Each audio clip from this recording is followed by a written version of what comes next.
do your worst to try to throw out this grace that is so threatening to the way that you've been playing the game.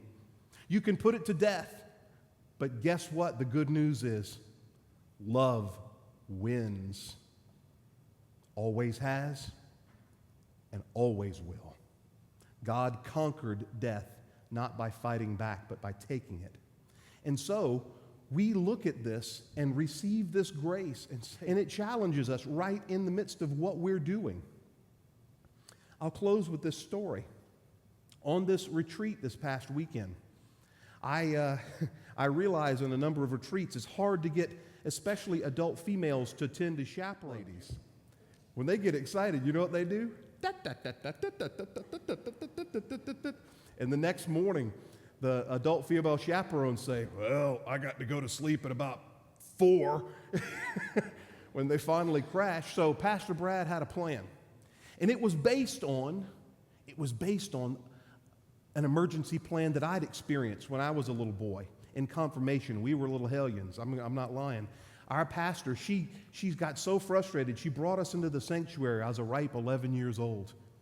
And I never will forget, she said, lay down on the pews. And I thought, if Mom found out I'm laying down on the pew, because you're not supposed to do that in church.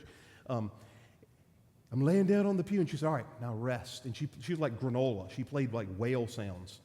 And we're like, listen, I'm like, this is weird. And she led us through a guided meditation. I'm like, that was awesome. I like that. Hold on to that. Pastor Brad had a brilliant plan. I'm going to take what I did, and even with my family, we do stretching exercises at night. And stretching, and we do guided meditations, and it really helps us. Doesn't it, Gracie? Yeah. I said, I'm going to help the chaperones so we can get more ladies to work. That was my goal, all right, and not wearing out the leaders. So I'm doing this guided meditation, and I love doing them. I just make them up as I'm going. It's just fun.